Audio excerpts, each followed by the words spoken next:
What up, YouTube? Here with Talk Boxing episode 3.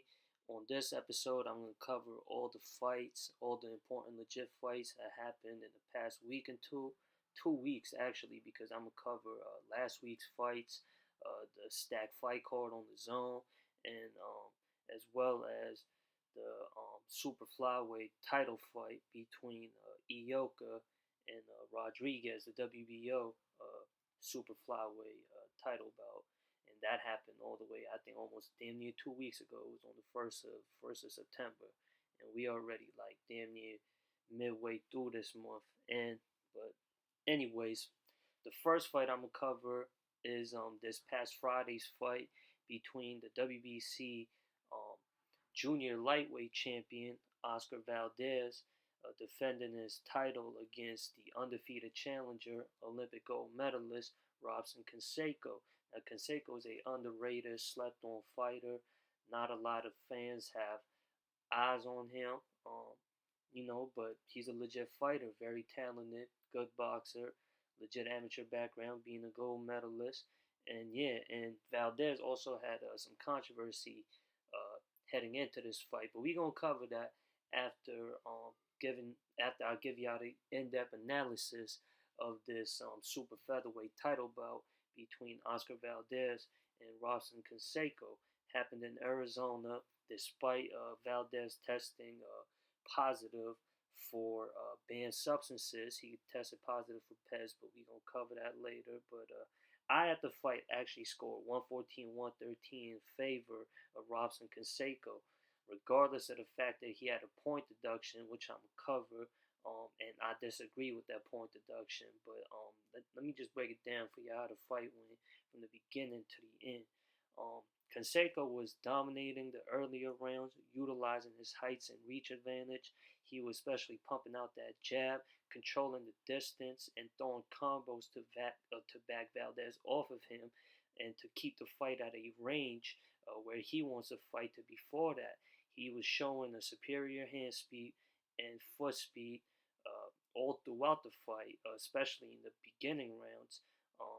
And I think he showed that superiority in that fight when it comes to hand speed and footwork, and he was moving very well around the ring. It was a cat and mouse fight all throughout.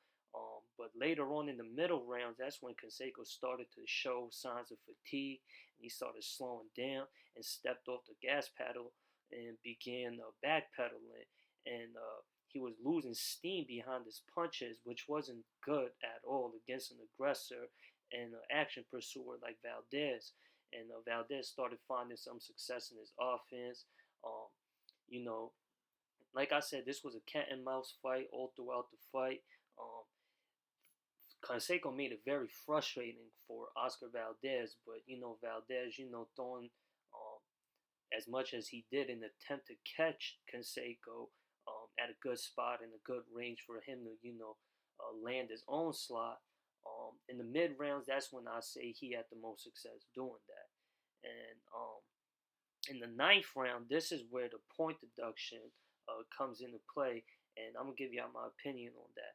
And in the ninth round, Conceicao got a point deduction without a warning for a low blow while he was working the body on the inside. Um, and that's kind of weird to me because usually referees warn the fighter for the fouls that they make, and and throughout the fight, there was one instance that sticks out in this fight. I think it was like the 11th round or so, where Valdez punched Conceicao in the back of the head while referee was calling for a break, and the referee would give Valdez a warning like he's supposed to, but he didn't do that for Conceicao in his low blow, which was weird, but it is what it is. A referee called for a point deduction, but like I said, it didn't matter on my scorecard because I still had Conceicao winning the fight by a point. And um, anyways, carrying on though, bear with me. They kind of lost my concentration for a moment. But yeah, overall, Valdez, I thought lost the fight, like I said, but he had won the fight by unanimous decision. All three judges had it in the favor of Oscar Valdez, and one of the scorecards was ridiculous. It was like 117 and 110. I don't see how that judge saw that fight that way in such a wide margin lead for Oscar Valdez, while the other judges had it 115, 112. That's more understandable, but that's not giving Conceicao enough credit for the fight that he fought. It was moments where Conceicao, like I said, after the mid rounds, he started slowing down, stepped off the gas pedal, and wasn't on it like how he was in the beginning rounds. But you know, the judges more times in boxing, they like the aggressor, they like the fighter who's pursuing the action rather than someone who's landing the cleaner punches and who's you know fighting the better fight overall. you know they just look at more times, especially in this fight is a prime example of that, where the judges overlook the skills and technical ability that the non-aggressive fighter is showing, and that's always been a distaste in my mouth for the sport of boxing when it comes to officiating, and when it comes to judges and officiating in the sport of boxing, it's always had its controversies. But like I said, I thought Canseco won the fight. Valdez lost in my book, but that's not how the judges had it. The CompuBoxes also had it. I know that's not everything, but the CompuBoxes, the punch that show Canseco had a better fight. Like I said, I thought he fought, a better planned out fight, and he landed the more cleaner, better punches, and he was, more fluid with his punches and was using his elusiveness to keep Valdez at chase and frustrated. But hey, it is what it is. I thought Valdez, if he gonna take Pez, not to make him sound like a bad guy or anything, because he did come out and say, "Oh hey, listen, I didn't know I was consuming an illegal substance. It was in his tea, and I think the drugs he got busted for was what is it called? It's a central nervous system stimulant. It's called something amphetamine or something like that. Correct me if I'm wrong, but that can be found in teas and shit like that. You know how mushroom counts as a psychedelic drug. It's like the same thing. It's like if you don't really be cautious of it, you could be consuming it without knowing it. But I don't think that's an excuse. If you are a champion, that obviously means if you're a champion like Valdez, who fights at a well-known camp with Eddie Reynoso, and he's undefeated. He's a name in the sport. You get what I'm saying? He has enough, what do you call it, assets to know and to choose what he's gonna consume. You get what I'm saying? Slip ups happen to everyone, but I don't see how the WBC allowed this fight to go on. But it comes with the politics of the sport. That's a negative part about the sport. But hey, it is what it is. The WBC didn't make Valdez vacate the WBC super featherweight title, and yeah, I mean, they just bend the rules. They said, oh, this isn't a big deal. It could be found in teas. They treating it like it's marijuana or mushroom, and yeah, that's not a good thing, because that goes against the principles of of the sport, and all the sanctioning bodies that make these rules, that make these principles, and say, hey, this is a banned substance, this is considered cheating, and there's strict laws behind that. But they show favoritism. It is what it is. It's ugly, but hey, like I said, I was just being funny when I said, if he gonna take Peds, he should perform better. So don't, if you are a Oscar Valdez fan, don't take that to heart. I was just being funny, but in my opinion, at least, I think the WBC should stick to their principles, and uh, make Oscar Valdez vacate the WBC title. I think that's the right thing to do.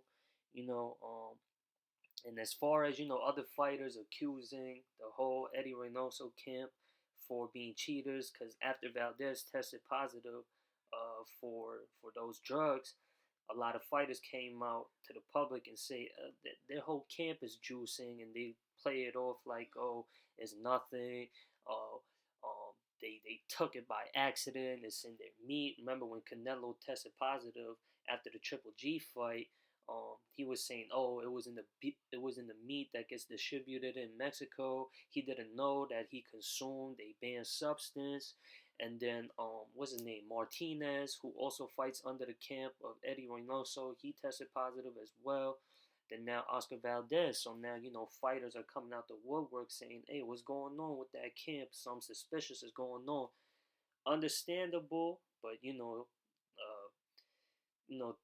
when it comes to accusations, you gotta, really know what you're talking about. If you're not there, you don't really know what's going on. But you could see, I could see where they're coming from. Is all I can say. But yeah, like I said, overall wrapping up the review of this fight, I say Conceicao won, but the judges rewarded that fight to Oscar Valdez. It was a close competition, a close contest, nonetheless. But yeah, as far as Canseco's future goes, hey, this is just one L. I still think he's one of the guys at super featherweight. As y'all know, next month you got the super fight between Shakur Stevenson and uh, Jamel Herring. Now that I think those two are the top dogs when it comes to that division. And Oscar Valdez, who's also undefeated, also fights for the same promotion. I think this lines it up uh, for the winner of the Shakur Stevenson and Jamel Herring fight to have a unification title fight against Oscar Valdez. Now that's what all the fans want to see. But as far as basing off of Valdez's last performance on Friday, he's got some drastic improvements to make if he wants to take on those two guys right there. Either or, win or lose, whoever wins that fight, I think beats Valdez, and I think whoever loses that fight, I think both those guys, Herring and Stevenson, beats Oscar Valdez. With a guy like Stevenson and his skill level, I think he beats Valdez. And you've seen how Valdez struggled against a much taller opponent like Conceicao. And then you got a Jamel Herring who's about the same size as Conceicao.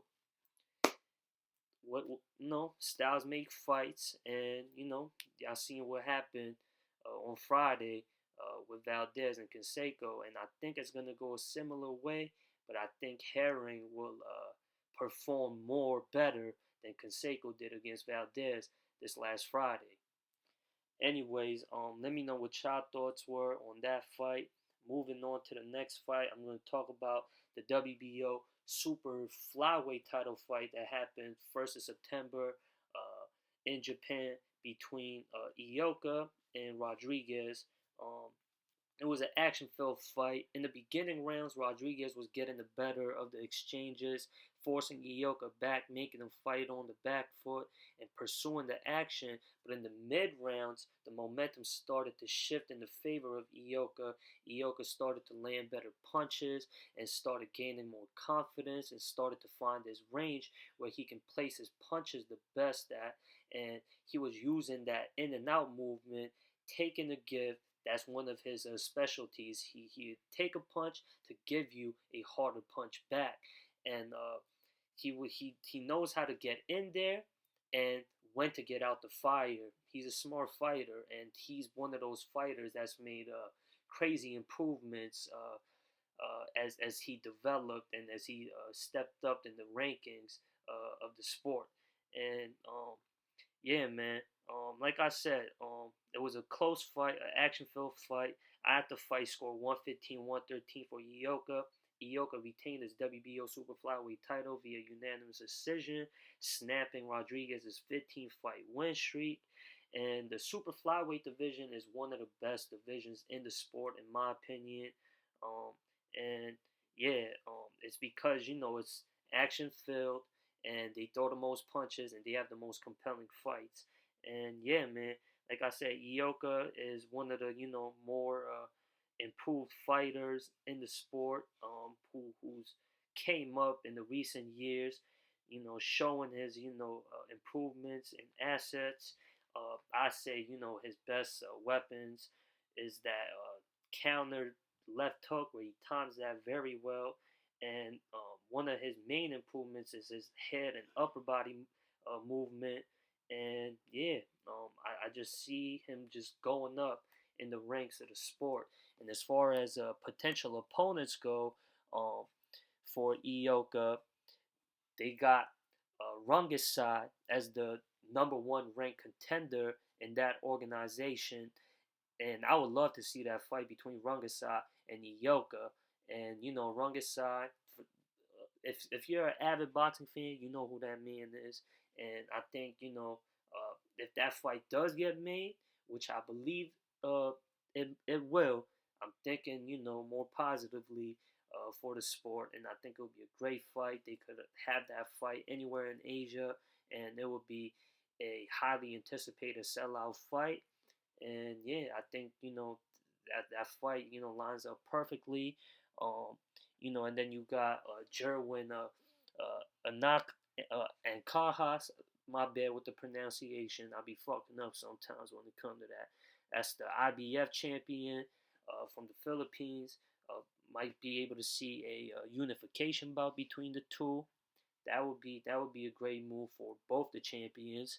And yeah, um, you know, as far as Rodriguez goes, Francisco Rodriguez, he was on a 15 fight win streak. Him and Ioka share a same loss. They lost to um, Donnie Nietes, who was the former WBO super flyweight champion. He beat Ioka for that title, and then the WBO made Nietes vacate that WBO super flyweight title. I don't know the reason to it. For those of y'all that are watching and listening to this video right now and that know why Nietes was stripped of that title, please let me know, because immediately following that fight, Nietes had to vacate that title, and Ioka in his next fight after fighting Nietes, um, he won that vacant WBO super flyweight title and hasn't lost it since. I'd like to maybe see a rematch. It was a very close fight. Nietes won, I believe, by a split decision. And yeah, some people thought Ioka won. Um, yeah, I would love to see that rematch, especially if it's questions in the air about their first fight. And I'm sure Nietes want to win that title back. Maybe Rodriguez. As far as Francisco Rodriguez goes, he could maybe fight Maloney. You know, Quadras. He could challenge for other titles, man. Ancajas. It's plenty names in that weight class, the super flyweight division. And let me know what y'all thoughts are on that fight in the comment section below. Now I'm gonna talk about this past Saturdays, or not this past Saturdays, last Saturday's Dazn card. It was a stacked card. Of course, the main event you had Josh Warrington taking on Mauricio Lara in the rematch in front of a sellout crowd in Leeds, England. That's where Josh Warrington is from. But I'm going to cover the Conor Benn Adrian Granados fight first. Conor Benn is a up and coming British welterweight prospect. He's at least in, I believe, almost every sanctioning body's top 15. Um, he's in my top 20s to top 30s for sure in the welterweight division. Um, this was a 10 rounder. I believe he won 9 rounds out of one. He won that fight via unanimous decision. It wasn't the most compelling fight. This was a step up for Conor Benn in the ranks of the welterweight division. He's fighting a top journeyman like Adrian Granados. Most of the fight, um, it was a cat and mouse fight. Adrian Granados just backing up, on defense, circling around the ring, throwing punches while he can, while Conor Benn is pursuing, that knockout punch, being the aggressor, trying to chase Granados and, trap him and, just tee off on him. But, Granados made it a frustrating fight for him. And he has said that in the post-fight interview, how he was frustrated that Granados wouldn't exchange with him. And as far as the performance goes, man, you know, it's rumored that he might fight Adrian Broner next. And after seeing this performance against Adrian Granados, yeah, Granados was able to frustrate him, make him miss a lot of the times. He even landed some good counters as well. Um, and I don't think Conor Ben is ready for a Adrian Broner, especially not a focused Adrian Broner. I think that's a huge step up for Conor Ben if he were to fight AB in his next fight, which I don't think will happen. I don't think Eddie Hearns will allow that to happen. I know Eddie Hearns talks very highly of him, but I don't see it, man. I like the tenacity, I like the ambition, I like the hunger in Conor Ben. But maybe fight a guy like Jose Cito Lopez, or I don't think he's ready for a Adrian Broner or Danny Garcia or anybody like that. I say just maybe fight a Kell Brook if you can. That would be a huge fight in England, or a Amir Khan. That would be decent. Or just fight another tomato can to build your name up. He's already pretty popular in the UK, but if he wants to get a little more experience, show off his power, build his resume up, maybe fight another journeyman before taking on top top mid card level. I know I'm using wrestling terminology, but y'all get what I'm saying. Like the gatekeepers of the division, like Adrian Broner, Kell Brook, and Amir Khan, Danny Garcia, and them. I would say that would be the right move. It's kind of premature for him to leap towards a AB or Danny Garcia and names like that. Anyways, moving on. Gonna talk about Katie Taylor and her performance against what's her name, Han, Jennifer Hahn. Uh, it was a good fight. Katie Taylor, showed her talent in this fight, showing her elite punch selections, and she's got good accuracy. She's got a good sting in her punch to stop her opponents at her track, and yeah, she outworked her on the inside. Caught Han anytime she came in, and she put on a brilliant performance. She even dropped Han in the ninth round, I believe. It looked like more of a tangle when they got on the inside, but a punch was thrown nonetheless, and it was called a knockdown. And yeah, Katie Taylor pretty much won 9 rounds, if not all 10 rounds of that fight. Um, she's the best in her division, undefeated. As far as next opponent goes, maybe Chantel Cameron. She done beat Person twice. She beat her number one contender, because Jennifer Hahn was a number one ranked contender, ranked by the IBF. And as y'all know, Katie Taylor uh, owns all the major titles when it comes to women's lightweight division in boxing. She improved the record to 19-0. I don't know who her 20th opponent's gonna be. I say maybe Chantel Cameron, who fights at a light welterweight, which is a division up from where Katie Taylor fights at. She's the WBC junior welterweight women's champion, and maybe I'll say that wouldn't be a bad fight at all. Or Estelle Mosley, who's ranked pretty high by both the WBC and IBF. Yeah. Y'all let me know who her next potential opponent can be in the comment section. Y'all also let me know if y'all believe Conor Ben is ready for one of the gatekeepers at 147, or if you agree with me when it comes to the idea of him fighting more tomato cans and journeymen to get more experience in the ring, and to build his name and buzz up there in the sport. And now, last but not least, I'm gonna cover the Mauricio Lara Josh Warrington, the rematch. As y'all know, the first fight was a exciting fight. Josh Warrington lost, surprisingly. He got knocked out. He had got dropped twice when the referee had called a halt to a bout. Lara just landed the more stronger punches, was stunning him with his power. Warrington and Lara went to war their first fight, and It was a slugfest for sure. But this fight in the rematch was the we couldn't see that. We couldn't see if they would have won the war and it would have been, as exciting as the first fight because it only lasted 2 rounds. The fight got called off because in the second round, um, they clashed heads and there was a cut on above Laura's eye due to a headbutt. And as y'all know, um, they don't go to the judges' scorecards if the doctor or the ref calls a halt to the bout because of an accidental headbutt. Like in this case for this fight, it happened in the second round, and Laura couldn't make it out of his corner for the third round. And it sucks with Josh Warrington because it looked like he came with a whole different game plan for the rematch. He was more on the defensive, more wary, more cautious as he should.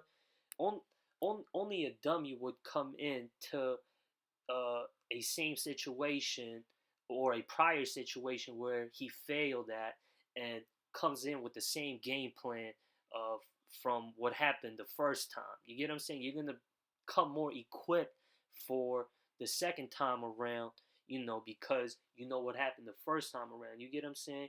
Like I was just speaking to a homie of mine about this fight not too long ago, and he was like, "Oh, Josh Warrington, he was very wary in the rematch because he felt Lara's power in the first fight.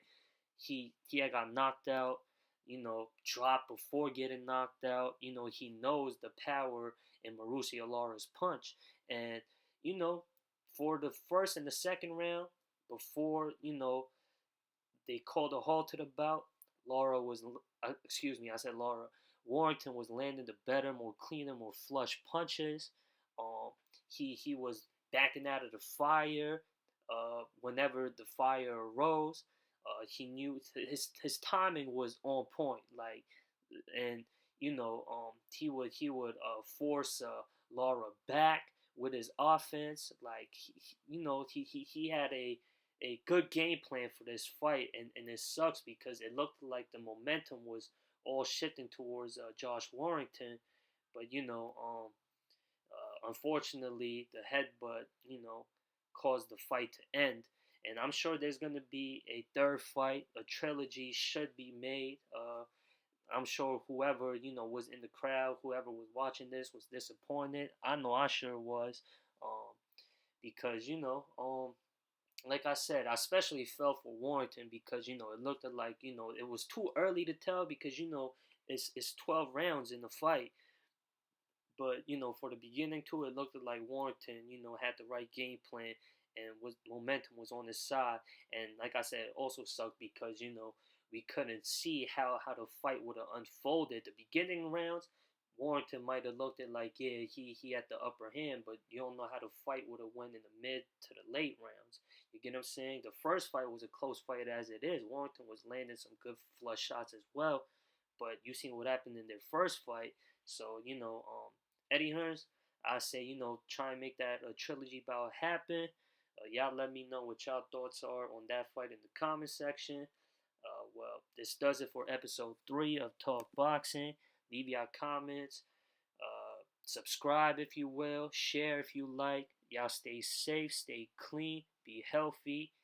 Take it easy, y'all. Peace.